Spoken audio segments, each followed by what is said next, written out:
당신은 모르실 거야. 얼마나 하락하는지 이름을 불러주세요. 나는 한화입니다. 네, 시장이 정말 연일 내림세를 타고 있습니다. 트럼프 당선 이후로 국내 증시는 물기둥을 뿜어내고 있다라는 이야기들이 나오고 있는데요. 그런 가운데 시총이 크게 급증한 그룹주가 있습니다. 바로 한번 만나보시죠. 네, 하는 사원마다 트럼프 잭팟, 한화그룹주 시총 상승률 1위 이렇게 잡아봤습니다. 지금 보신다면 한국거래소에서 자료를 한번 뽑아봤는데요. 9월 31일부터 그리고 11월 11일 바로 어제까지 시총이 얼마나 달라졌는가 비교를 해봤더니 한화그룹주가 시총 상승률 1위를 기록을 했습니다. 그리고 HD 현대 같은 경우에도 상승률이 컸고요. 그리고 나서 SK도 역시나 상승을 했습니다. 반면에 삼성과 LG그룹주는 시총이 오히려 줄어들었다라는 점을 알 수가 있는데 먼저 요새 시장이 왜 이렇게 약한지부터 한번 살펴보도록 하겠습니다. 네, 트럼프 2.0 경제에서 국내 증시는 부진함이 계속해서 지속되고 있는데요. 트럼프 1기 행정부와 무엇이 다른지 한번 살펴보도록 하겠습니다. 먼저 트럼프 1기 행정부에서는 국내 증시 트럼프 랠리에 동승했다라고 알 수가 있는데요. 대선 당일부터 2016년 연말까지 코스피의 상승률은 3.4%대였습니다. 그리고 3개월 이후에 코스피의 상승률은 6% 상승을 보여줬고요. 2017년부터 2021년 1월까지 코스피는 50%, 코스닥은 56%대의 상승률을 보여줬습니다. 하지만 트럼프 2.0 시대는 다를 것이다 라는 전망이 나오면서 벌써부터 국내 증시 투자자분들 어려움을 호소하고 있는데요. 그 전망이 지배적인 이유에는 정책 방향성이 확실히 달라졌기 때문이다 라는 내용이 나오고 있습니다. 반도체를 필두로 한 수출 관련된 종목들이 타격에 불가피하기 때문인데 무역 적자 축소라든가 미국 제조업 부흥, 미중 패권 경쟁 우위 확보 등의 다양한 이야기들이 나오면서 상반된 분위기를 가져가고 있다라고 보시면 좋을 것 같습니다. 하지만 이렇게 시장이 흔들리고 있을 때 한화그룹주는 다른 흐름을 보여주고 있는데요. 차트 한번 살펴보도록 하겠습니다.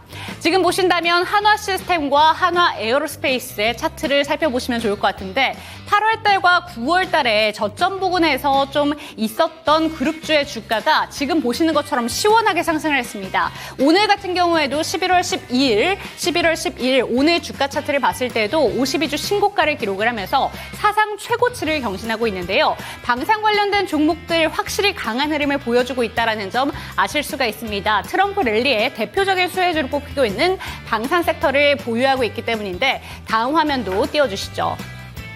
네, 보신다면 하나투자증권은 비트코인 관련해서 두나무의 지분을 보유하고 있다라는 소식에 간밤에 비트코인이 사상 최고치를 또 한 번 경신을 하게 되면서 최고가를 오늘 또 한 번 갈아치웠습니다. 4,675원까지 올라가는 흐름을 보여줬다라는 점 알 수 있고요. 하나오션 같은 경우에도 오늘은 약간 눌림이 나왔지만 어제 최고가를 경신해냈다라는 점 아실 수가 있습니다. 한화그룹주 왜 이렇게 강한지 지금 보시는 것처럼 종목들 자체가 비트코인 그리고 조선 관련된 섹터, 방산 관련된 섹터, 우주 관련된 섹터를 영위하고 있기 때문에 시장의 흐름과 다르게 52주 신고가를 계속해서 경신을 하고 있다라고 보시면 좋을 것 같은데 지금 보이는 화면은 2019년 6월 30일 트럼프 전 대통령이 당시에 한국을 방문했을 때 사진이 나와 있습니다. 지금 보시면 여기에 한화그룹주의 재계 총수가 지금 사진에 영위를 하고 있는 사진에 나와 있는데요. 지금 보시는 것처럼 트럼프 2기 정재계 인맥에 지금 관심이 쏠리고 있습니다.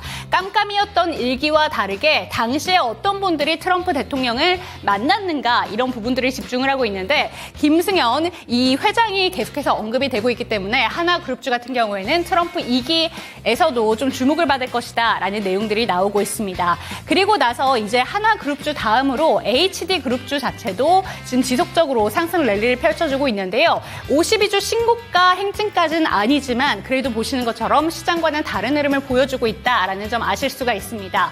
우크라이나 재건 섹터라던가 그리고 조선 관련된 종목들이 포함이 되어 있기 때문에 다른 그룹주들이 전반적으로 빠질 때 관련된 종목들은 시총을 오히려 올리고 있다라고 보시면 좋을 것 같은데 그렇다면 우리는 지금이라도 올라타야 되는 건지 궁금하실 것 같습니다. 이 시간 그룹주별로 왜 이렇게 시총이 달라지고 있는가 이에 대해서 이야기 한번 나눠보도록 하겠고요. 한화그룹주 어떻게 살펴봐야 되는지 이 이야기도 풀어보도록 하겠습니다. 당신의 초이스 채널 고정!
정답이 없다. 당신의 선택만 있다. 후회 없는 선택을 위한 당신의 초이스.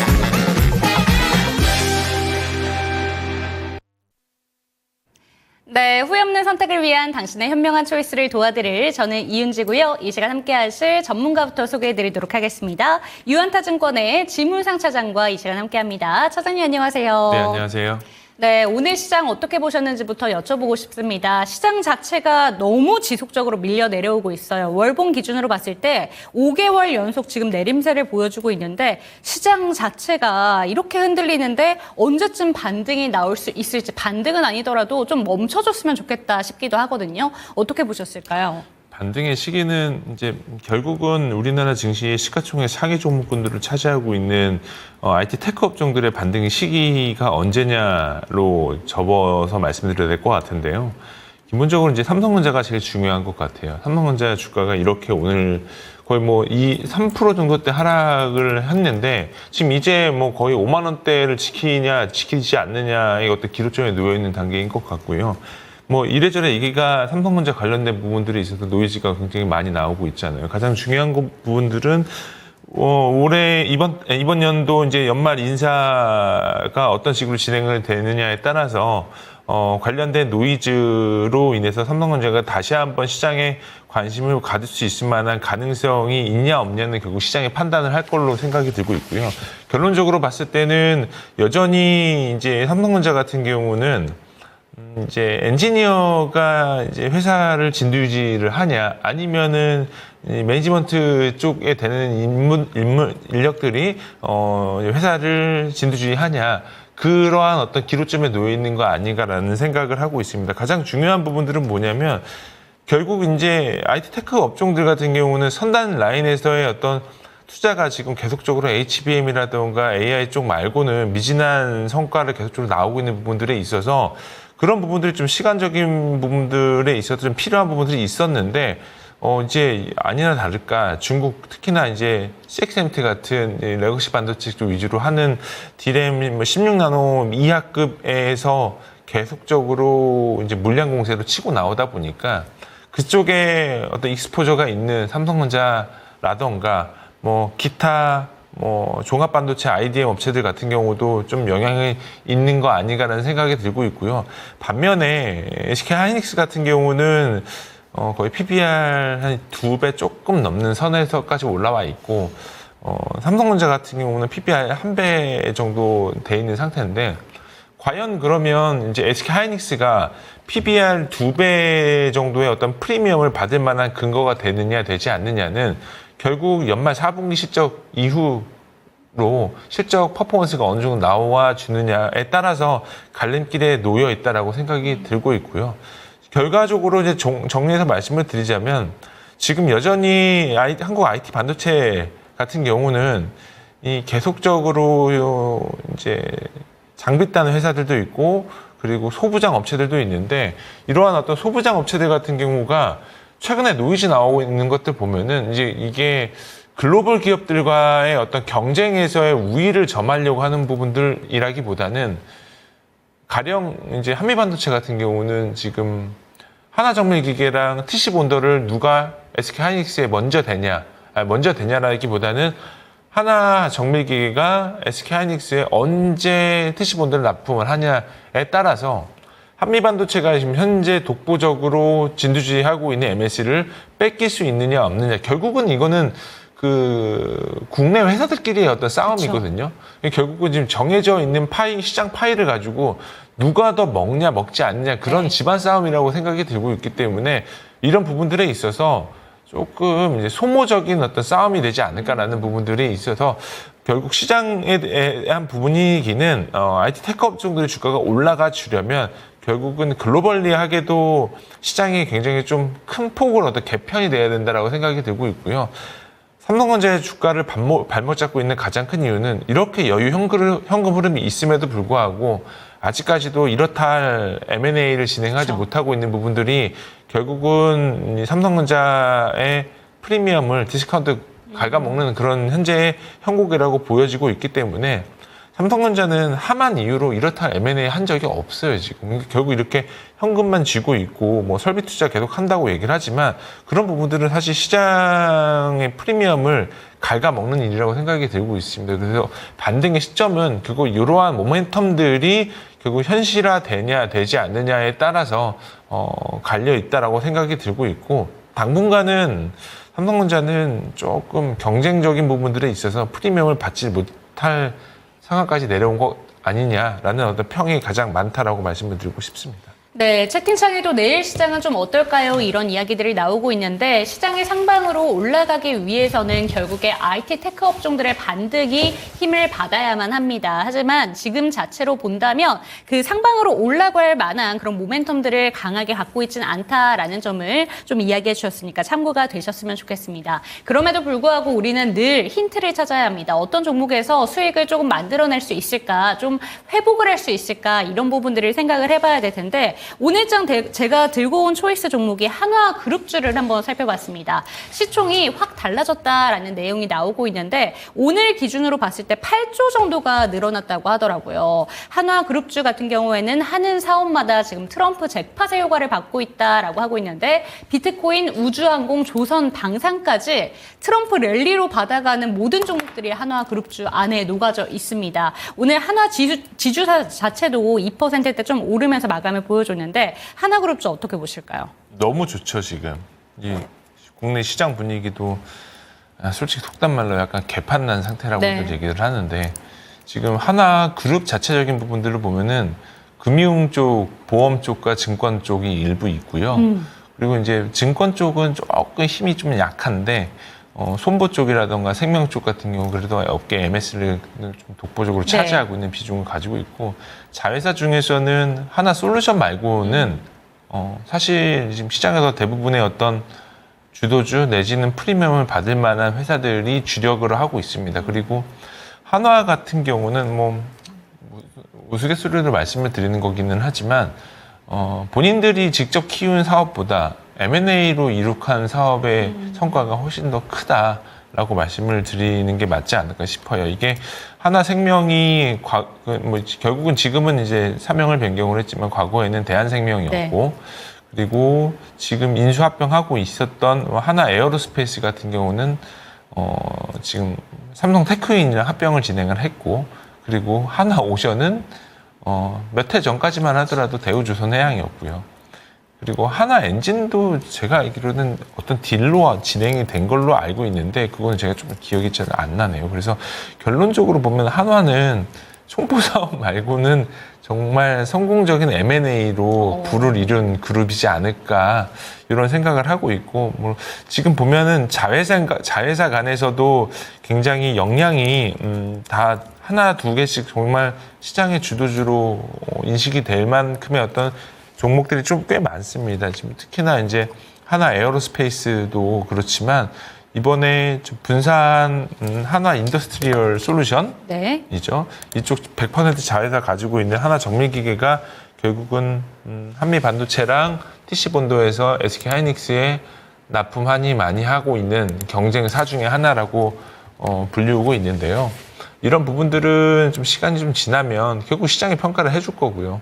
뭐 이게 뭐 사람들에 따라서 조금 보는 시각도 다르고 그리고 누구는 된다, 누구는 안 된다, 누구는 너무 과하다 이렇게 얘기를 하는 사람도 있는데 저 역시도 뭐 그런 의견을 가지고 있는 사람 중에 하나이기 때문에 이거는 조금 시간이 좀 걸리지 않을까 생각을 하고 있고 뭐 방산 쪽 같은 경우는 하나 에어로스페이스 있고 그리고 오늘 뭐 사실 뭐 주도주로 불리우고 있는 하나 시스템은 그동안 너무 저평가되는 그쵸. 상태였었죠. 그리고 뭐 지금 뭐 국가적으로 봤을 때 천무에서도 지금 레이더 관련된 부분들도 모듈도 만들고 있고 이런 부분들에 있어서 시장의 어떤 기대치를 충분히 받을 만한 그룹사이기 때문에 한동안 이런 부분들은 사실 조금 시간적으로 오래 가지 않을까 싶습니다. 그래서 하나 그룹사들 중에서 대부분이 금융 쪽 말고 그런 제조업 기반 설비를 하고 있는 자회사들은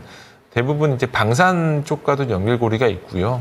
그리고 하나 에어로스페이스, 하나 시스템, 그리고 하나 오션 역시도 이제 국방 쪽과도 연결된 고리가 있는 어떤 잠수화 쪽에서 어떤 MS를 좀 독보적으로 차지하고 있는 자회사가 있기 때문에 이런 부분들로 연결지어서 본다면 이게 결국은 미국 대선이 트럼프로 당선이 되고 난 이후에 여러모로 이제 자주국방에 대한 어떤 시장의 기대치 내지는 그러한 프리미엄을 좀 받고 있는 것 같아요. 그래서 당분간은 이런 추세가 꾸준하게 좀 유지가 되지 않을까 이런 생각을 하고 있습니다. 네, 좋습니다. 그리고 지금 재계에서도 발빠르게 트럼프 2.0 시대를 준비하기 위해서 재계단에서 트럼프 전 대통령과 그러니까 트럼프 이제 당선인이죠. 트럼프 당선인과 어떤 연결고리가 있는가 찾고 있다고 하는데 김승현 회장 같은 경우에는 트럼프 전 대통령의 최측근과 가장 가까운 인사로 꼽힌다고 합니다. 그래서 한미 관계에 있어서 확실하게 다른 흐름을 가져갈 것이다 라고 좀 보고 있다고 하는데요.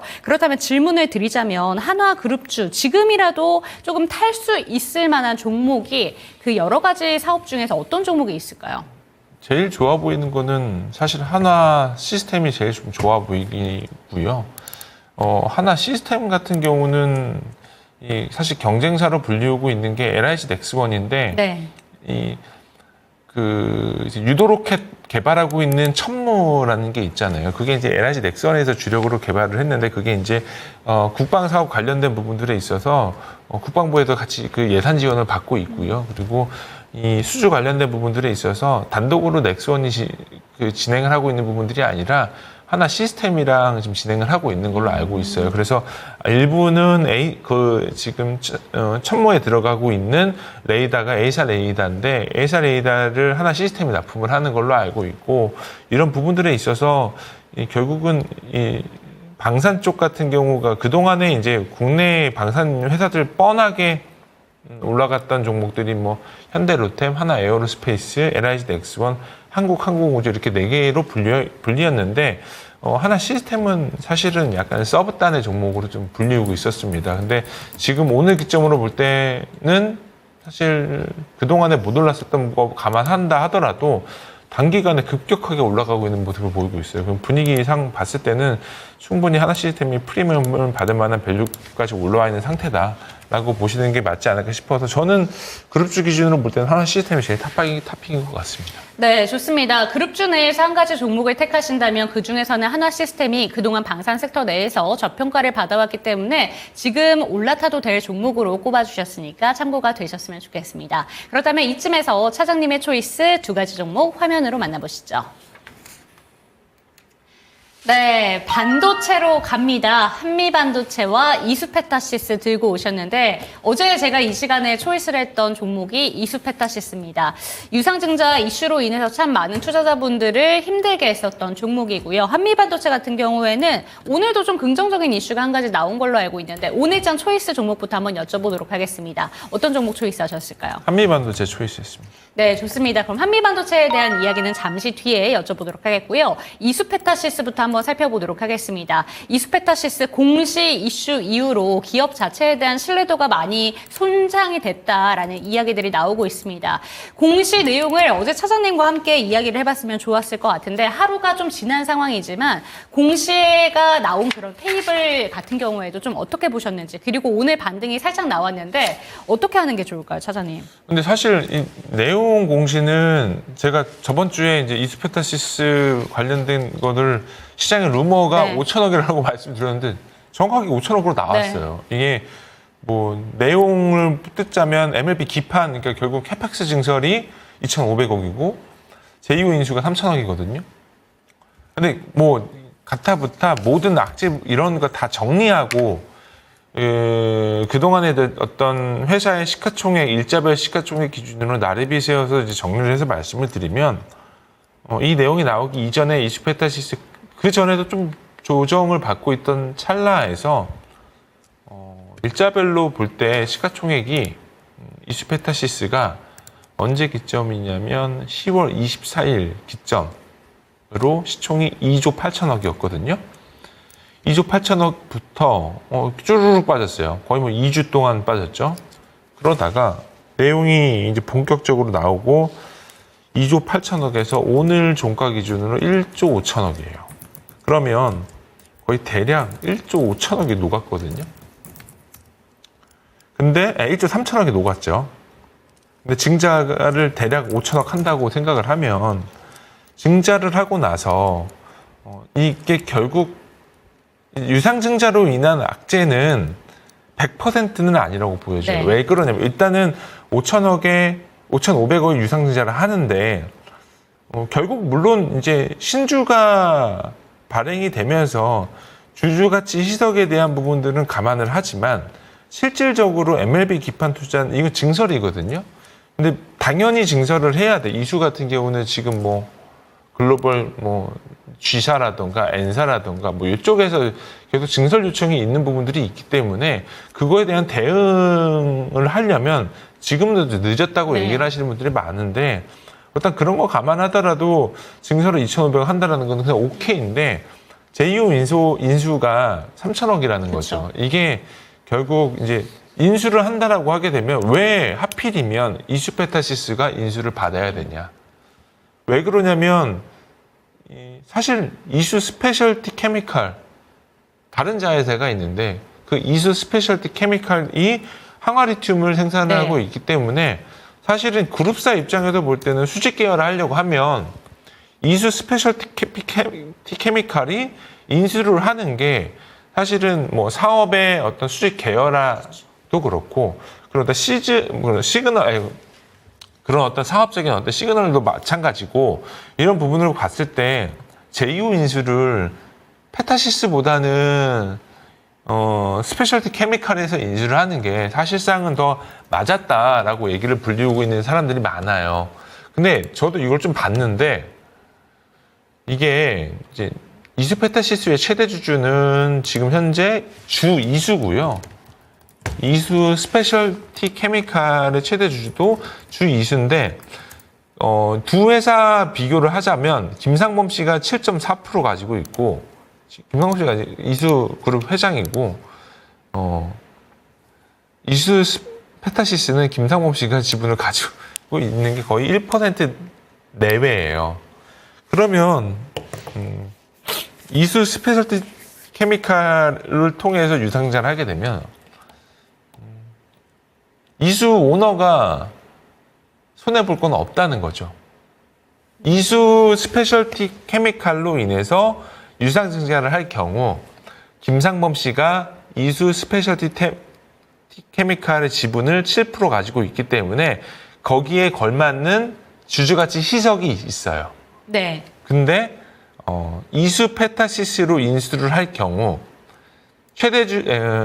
이수의 그룹사 오너인 김상범 씨가 주주로서 희석될 만한 주식은 의미 있게 없다라는 게 지금 시장의 이제 반응이다. 그래서 일부러 이수 스페셜티 케미칼로 인수한 건 아니고 이수 페타시스로 일부러 인수를 한 거 아니냐라는 식의 얘기가 나오고, 물론 그게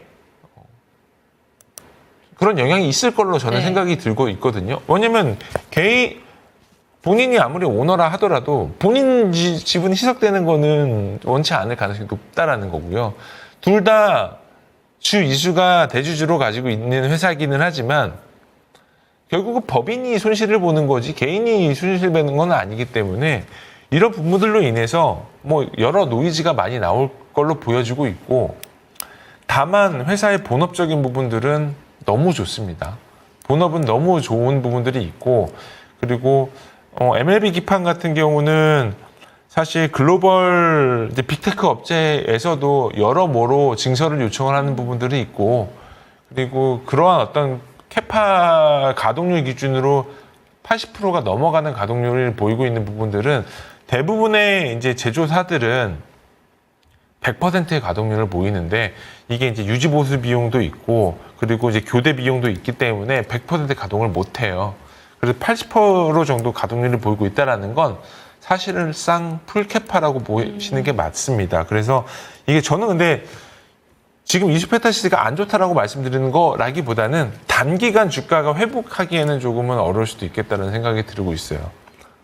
이게 유상증자가 내년도 2월 달인 것 같더라고요. 제가 아까 잠깐 봤는데 2월 달인 것 같은데 2월 전후까지는 노이즈를 잘만 수그러드리고, 그리고 뭐 회사도 뭐 IR 활동 많이 하고 뭐 기관 대상으로 IR 하는데 주주 대상으로 그렇죠. 유상증자를 하는데 네. 왜 주주 대상으로 네. IR을 안 할까요? 금액이 작은 금액도 아니고 5,500억이면 지금 현재 시가총액이 1조 5천억까지 밀려왔는데 거의 뭐 시총 기준으로 한 30% 정도 되는 비중을 신주 발행을 하는 건데, 이거는 사실 주주들이 화가 날만 하죠. 그리고 오늘 종가 기준으로 연기금에서 대량으로 매도를 했네요.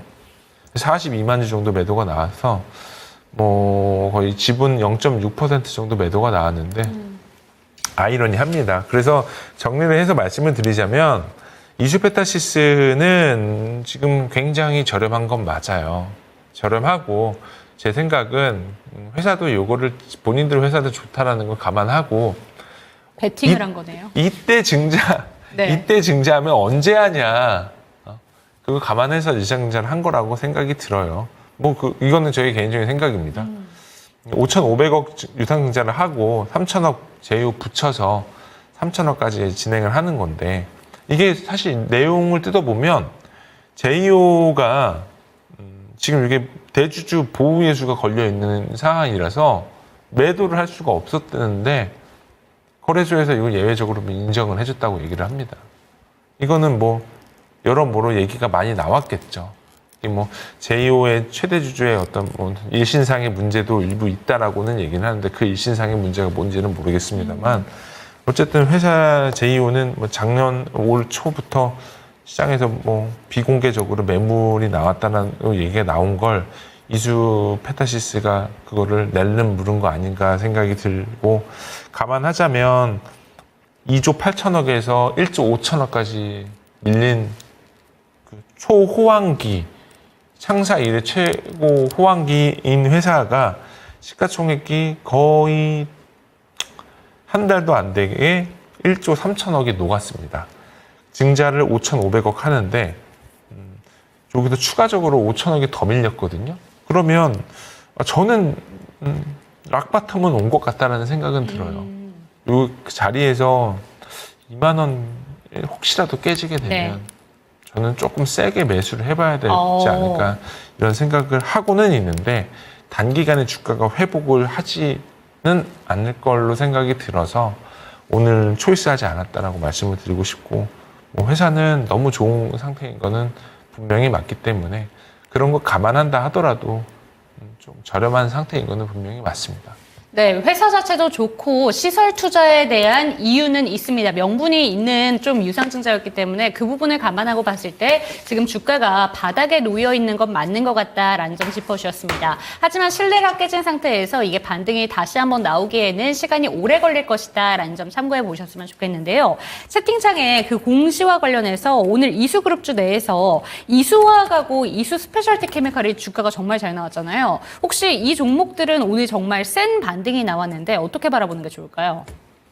별로 큰 의미를 부여할 필요까지는 없을 것 같습니다. 이게 어차피 이수 스페셜티 케미칼이 전고체 전지 관련된 어떤 일부의 테마도 부여를 받고 있는 상태이고 이러한 부분들로 인해서 주가가 뭐 업사이클이 나올 수 있을 만한 상황은 지금 현재로서는 아니고 그리고 이제 지금 현재 우리나라 주식시장 상황을 보면 오늘 전체적인 마켓을 보면 아 정말 뭐 올라가 주식이 하나도 없구나. 그렇죠. 라는 생각을 하고 있어요. 그렇기 때문에 지금 구간에서 이거 이수그룹 같은 경우는 사실 아까도 말씀드렸지만 이수 스페셜티 케미칼 주가가 올라가게 된 이유가 이거 이수페타시스로 인수를 하면 안 됐어요. 네.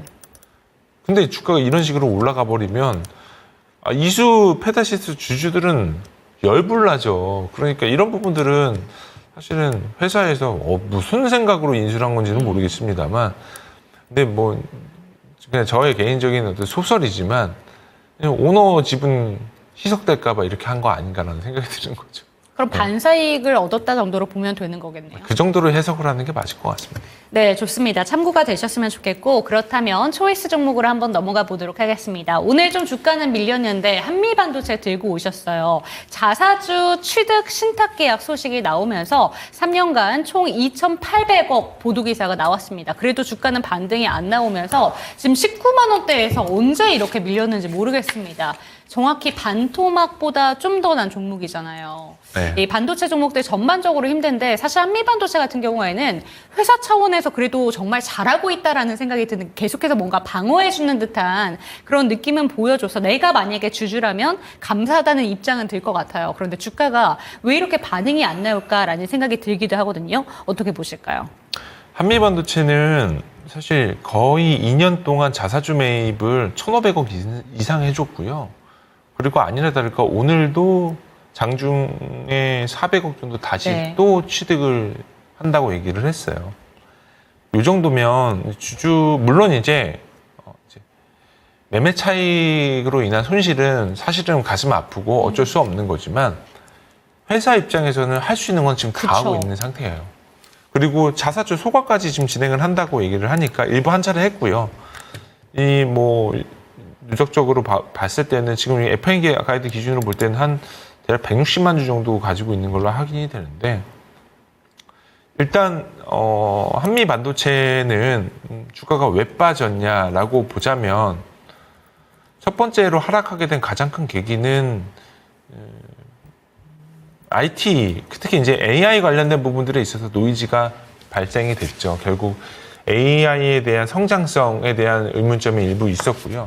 그로 인해서 이제 주가가 밀리게 된 가장 큰 첫 번째 원인이다라고 보여지고 있고 반면에 이런 한미반도체랑 약간의 경쟁 관계에 있는 회사들이라면 글로벌리하게도 배시라는 회사가 있고요. 배시 회사는 주가가 밀리지는 않았어요. 그리고 글로벌 반도체 장비 회사들, 뭐 어플라이드 머티리얼스, 랩리서치 이런 주식들도 한 차례 밀리기는 했습니다만 다시 반등을 줬고요. 그러면은 결국은 한 차례 반등이 나오고 다시 한번 재차 반등이 나올 때 시점이 언제냐면은 올해 7, 8월 달이거든요. 이 시점에서 다시 주가가 다시 밀렸어요. 이런 식으로 다시 밀리고 있거든요. 이게 왜 그랬냐면 국내 같은 경우는 이슈 기준으로 볼 때면 한미반도체가 TC 본드로 SK 하이닉스의 솔밴드로 들어가고 있는 부분들이 있기 때문에 그런 부분들에 있어서 사실 누적적으로 이래저래 인터넷 언론 보도로 인해서 하나정밀기계가 SK 하이닉스의 TC 본드를 납품을 좀 시도를 하고 있다는 얘기가 나왔고 7, 8월 9월 기준으로 볼 때 한미 일부 물량을 하나정밀기계에서 가지고 간다라는 식의 어떤 시장 얘기가 나왔는데 그리고 나서 한미 반도체를 커버를 하고 있는 뭐 현대차증권의 뭐 애널리스트가 하나정밀기계가 SK 하이닉스의 TC 본드 납품하는 게 사실 퀄 테스트에 통과하지 못했다라는 식으로 자료를 작성을 했던 게 그게 결국은 문제가 됐었던 것 같아요. 그러면서 한화에서 그룹 차원에서 대응을 진행을 했고 이런 부분들에 있어서 노이즈가 굉장히 많이 나왔고 그래서 하나그룹은 하나정밀기계 자회사 기준으로 우리는 SK 하이닉스에 여전히 진행을 테스트를 하고 있고 퀄 테스트에 떨어졌다는 얘기는 사실은 사실이 아니다라고 보도를 하면서 그러면서 이제 한미반도체 주가가 다시 좀 재차 밀리게 된 경우라고 보이는 게 맞을 것 같습니다. 결국 한미반도체의 어떤 개별적인 회사에 대한 악재는 없었고요. 네. 이게 결국은 그동안의 솔밴드로 진행되고 있는 부분들에 있어서 독점 구도가 깨지느냐 깨지지 않느냐의 어떤 경우인데 독점 구조는 깨질 수밖에 없어요. 그거는 결국은 회사에서 당연하게 생각을 해요. 한미반도체 입장에서도 솔밴더는 당연히 깨질 수밖에 없다는 걸 생각을 하는 거고 아니 엔비디아가 그러면은 HBM 공급받는데 SK 하이닉스만 받으려고 해요? 절대 그렇게 못해요. 엔비디아 입장도 SK 하이닉스 솔밴더로 받는 거 싫어해요. 그리고 하이닉스 입장에서도 엔비디아 솔밴더로 들어간다라고 본인들이 그렇게 주장을 하지는 않을 거라는 거죠. 그게 결국은 시장 사이즈가 커지고 공급량이 늘어나고 수요가 늘어나게 되려면 결국은 그렇게 규모의 경제를 통해서 시장을 성장을 해가면서 결국은 회사가 성장을 해주면은 경쟁사가 늘어나고 경쟁사가 드러나게 되면은 마진은 좀 훼손될 수는 있지만 매출단에서의 Q가 성장이 되고 일부 P가 깨진다는 것을 감안한다 하더라도 Q가 성장이 나와주면서 결국은 시장 사이즈가 커지는 거거든요. 그런 건 어떤 그런 과정 중에 하나이기 때문에 한미반도체는 좀 올해 내년도 실적 기준으로 보더라도 문제될 건 없어 보입니다. 그리고 이제 그러한 어떤 경쟁사가 도출이 되고 그런 부분들이 성장을 해가는 부분들은 결국은 당연히 기업이 성장을 하면서 필연적으로 겪어야 되는 어떤 과정 중에 하나라고 생각이 들고 있고요. 그리고 이제 지금 내용적인 부분들로 보게 되면은 2026년도 때 되게 되면은 HBM4에 들어가려면 하이브리드 본딩 장비가 필수적으로 필요할 거거든요.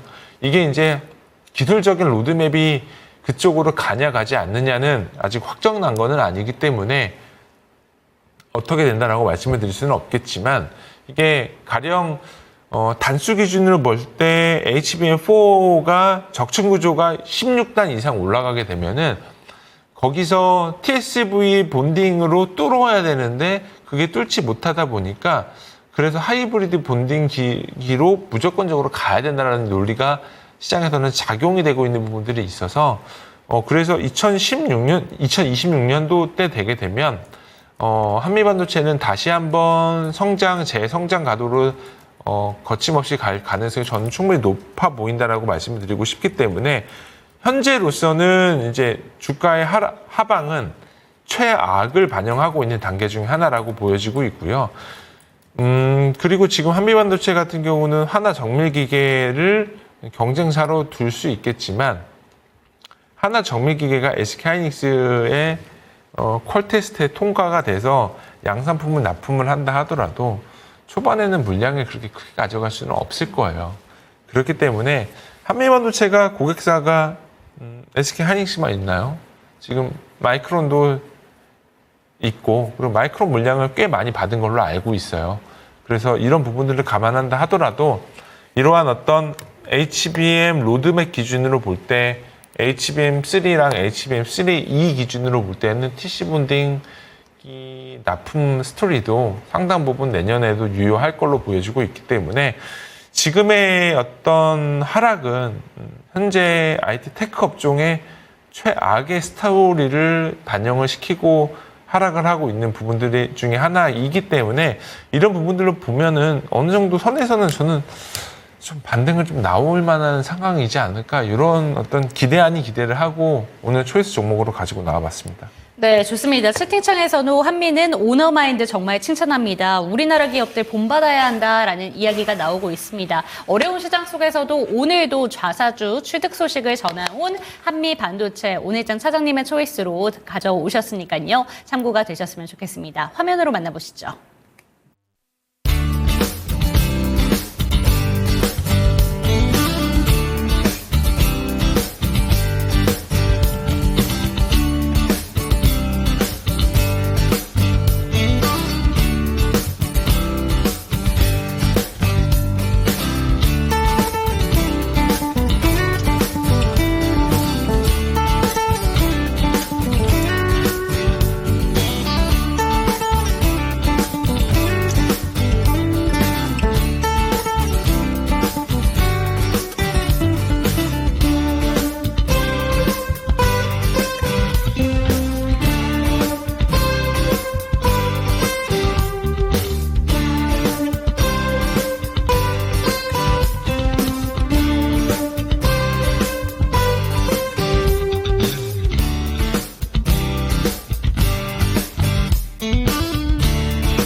네, 실시간 종목 진단 타임으로 넘어가 보도록 하겠습니다. 참여하시는 방법부터 안내 도와드릴게요. 0232-8100번으로 종목명, 매수가, 보유 비중 알려주시면 갖고 계신 종목들 뿐만 아니라 신규 매수 관점에 대해서도 친절하게 고민 해결 도와드리겠습니다. 전화 상담이 힘드시다면 유튜브 채팅창 열어둘 테니까요. 많이 좀 상담 내용 올려주시면 좋을 것 같습니다.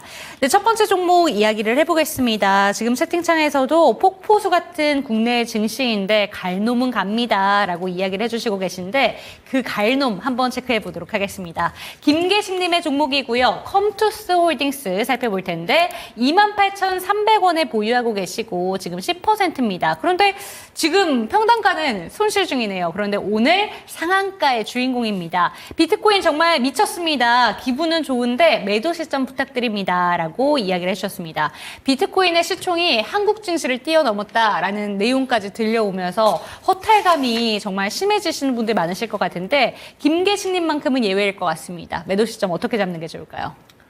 컴투스 홀딩스는 이제 아쉽죠. 이런 회사 되게 좋은 회사인데 뭐 이제 원래 게임빌이라는 회사였고 코인원 지분을 한 3.2% 정도 보유하고 있어요. 그래서 본의 아니게 게임 개발하는 지주회사가 테마주가 돼버린 그런 형국까지 온 상태인 것 같습니다. 지금 구간에서는 코인 관련된 부분들이 약간의 이제 단기 테마성으로 주가가 올라가다 보니까 이게 뭐 가격을 어떻게 매겨야 되는 부분들은 제가 이런 부분들 좀 말씀드리기가 좀 애매한 것 같고요. 대신에 이제 매매에 임하실 때는 이런 어떤 큰 테마를 타고 올라가게 되는 부분들에 있어서 가장 중요한 거는 과거 패턴에 주가가 어떤 식으로 형성이 됐냐 내지는 이런 모습을 동일하게도 보였던 시기가 있었냐라는 부분들을 좀 찾아보셔서 거기에 있어서 대응을 하시는 게 맞지 않을까 싶습니다. 뭐 회사의 펀더멘탈을 말할 정도의 회사는 아닌 것 같아서 현재 기준으로 보게 되면은 작년 10월, 11월 달, 12월 달에도 동일한 패턴의 흐름 보였던 적이 일부 있네요. 그래서 지금 보면 그 당시 시점으로 보더라도 똑같이 대량 거래, 양봉, 이틀 시작, 그리고 음봉 조정, 기간 조정 일부 한 2주, 3주 있었고, 그 다음 다시 한번 양봉 한번 거쳤고요. 이런 부분들 감안한다 하더라도 동일하게 뭐 대응 진행해 보시는 게 어떨까 싶습니다. 대부분 지금 주가가 올라가는 부분들은 결국은 트럼프 당선인이 가지고 있는 내지는 뭐 본인이 주장하고 있는 어떤 정책적인 부분들과도 좀 연결고리가 일부 있는 부분들을 확인이 되는 거기 때문에 지금 구간으로 볼 때는 막연하게 뭐 목표 주가 말씀드리고 손절 라인 얼마까지 찍고 말씀드리기보다는 지금 현재 구간에서는 본업적인 부분들에 있어서 펀더멘탈 상승률로 말씀드리는 건 아니에요. 그냥 단순하게 비트코인 테마주로 올라간 거라고 이해를 하시는 게 맞기 때문에 대량 거래 기준으로 볼 때 그 거래량이 오늘 대량 거래를 수반하면서 내일도 동일하게 올라간다라고 하게 되면은 바이앤홀드 하시는 게 맞고요.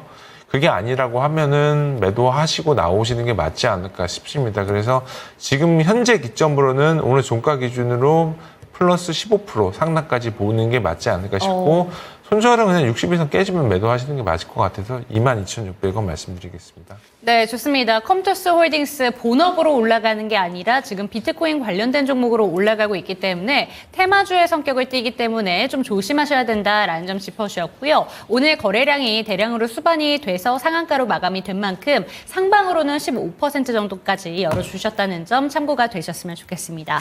다음 종목 넘어가 보도록 하겠습니다. 이 종목은 좀 힘든 종목인데요. 조 에이디님의 종목이고 잉글 우드랩 살펴보도록 하겠습니다. 16,950원에 평당 지금 15% 비중 들고 계시고 진단 부탁드립니다. 이렇게 심플하게 보내주셨는데 거의 50% 넘게 밀린 종목입니다. 이 종목 보신다면 중국 소비 관련된 종목으로도 좀 묶여있는 종목이고 좀 힘듭니다. 주가가 너무 많이 밀렸거든요.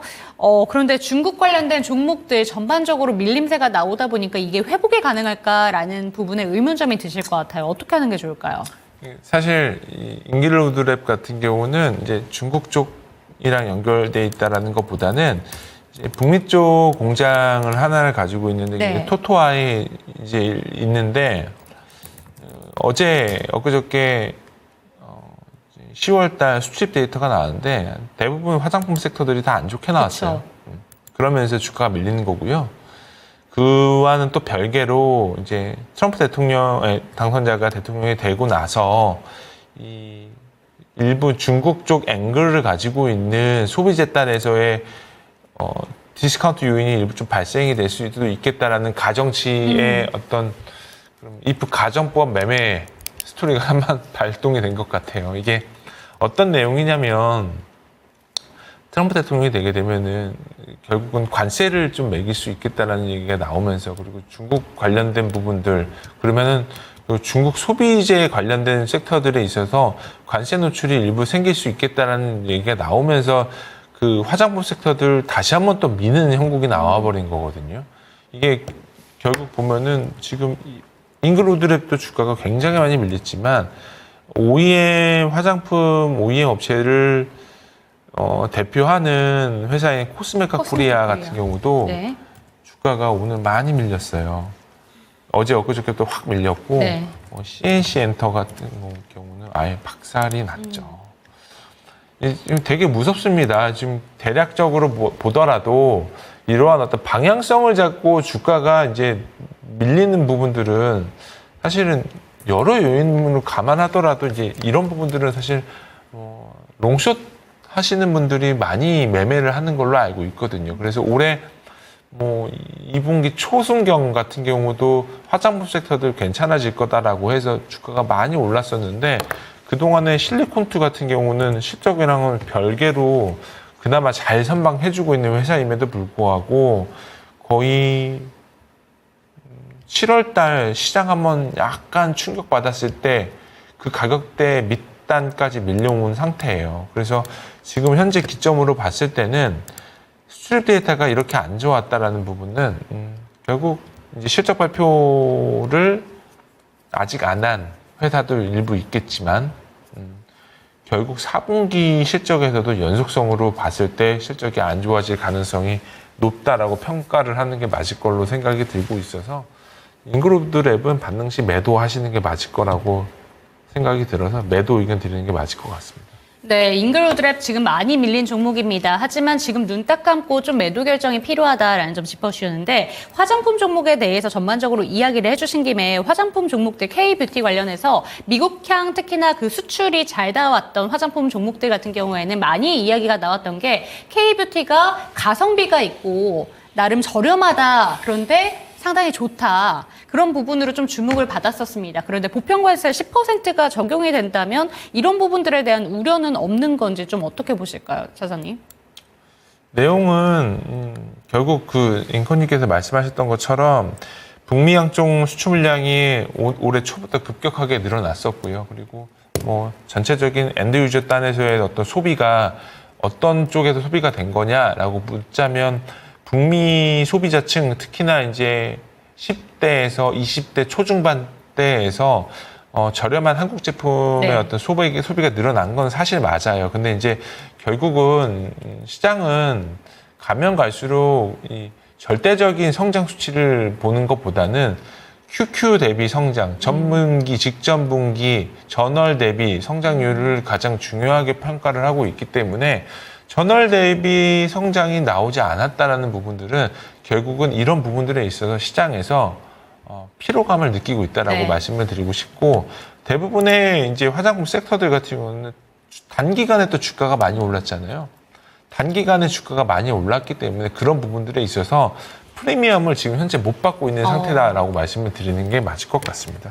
네, 좋습니다. 화장품 관련된 업황에 대해서도 여쭤봤으니까요. 이 내용까지 참고가 되셨으면 좋겠습니다. 다음 종목 넘어가 보도록 하겠습니다. 세 번째 종목은 완두콩님의 종목 살펴보도록 하겠습니다. 현대바이오 한번 체크를 해보도록 할 텐데 18,500원의 비중 5%입니다. 예전에 수익을 보고 안 봤던 종목인데요. 너무 떨어져 있길래 매수했더니 더 빠집니다. 라고 얘기를 해주셨습니다. 14,000원대까지 좀 밀린 종목인데 어떻게 들고 가는 게 좋을까요? 현대바이오는 테마주죠. 테마주고요. 뭐 이제 쉽게 얘기하면 코로나 뭐 이것저것 뭐 붙여서 테마주가 크게 형성이 됐었던 경험이 있는 회사고 이거 보시면 2020년도부터 2021년도 주가가 대폭 올라갔던 거 한번 보시죠. 이게 이제 코로나 테마주예요. 그리고 뭐 바이오 인공장기 해가지고 돼지 심장을 사람에게 인식을 해가지고 뭘 하겠다라고 얘기가 나왔는데 그 이후로 얘기 나온 거 하나 없고요. 뭐 지금 결국은 시장도 바이오 종목들이다라고 얘기를 하면서 얘기는 하지만 시장이 이제 아무 종목이나 바이오 종목이라고 해가지고 주가가 올라가거나 그렇지 않아요. 지금 뭐 대부분의 종목들 보면 가는 놈만 가는 시장이거든요. 그 가는 놈만 가는 회사들에 보면은 정말 어려울 때 임상 열심히 해서 어려운 시기 잘 극복하고 올라오고 그런 회사들이기 때문에 지금 보면은 알테오젠, 리가켄바이오 이런 뭐 ADC 쪽에서도 굵게 영업하고 있고 굵게 진두지휘하고 있는 회사들 위주로 주가가 올라가잖아요. 그동안에 펩트론 같은 경우 보면은 2014년도, 16년도 사실 막말로 박살났던 회사들이었거든요. 주가 보면 진짜 할 말 없어요. 이렇게 2018년도 이때 유상증자 한번 하게 했고요. 이때 이제 유상증자 크게 한번 했고 그리고 심지어 이때 증자 일부 미달났었을 거예요. 저희가 이게 경험이 있어가지고 말씀드리는 건데 이때 힘들었었고 2019년도 힘들었다가 2023년도 때부터 이제 살아난 거예요. 이렇게 올라간 거기 때문에 지금 대부분의 이런 어떤 그냥 이름만 바이오 하고 있고 아무런 성과 없이 그냥 여러모로 유지가 되고 있는 회사들은 조금씩 좀 조심하셔야 된다라고 말씀을 드리려고 말씀을 드리는 거고요. 내용적인 부분들은 사실 뭐 말씀드릴 게 없을 것 같습니다. 그래서 매도 의견 드리는 게 맞을 것 같아서 매도 의견 드리겠습니다. 네, 좋습니다. 현대바이오 같은 경우에도 매도 의견이 나왔으니까요. 이 내용까지 참고가 되셨으면 좋겠습니다. 오늘도 종목에 대한 상담 도와드렸는데요. 종목에 대한 상승과 하락은 보장하지 않는다는 점 반드시 한번 기억해 주셨으면 좋겠고 K 증시가 힘을 내지 못하고 있습니다. 그럴 때일수록 상담 받아보시면서 마음 굳게 먹으시는 게 필요할 것 같습니다. 저희 함께 해주시면 좋을 것 같고요. 내일 이 시간 다시 한번 찾아오겠습니다. 시청해 주신 여러분 감사합니다.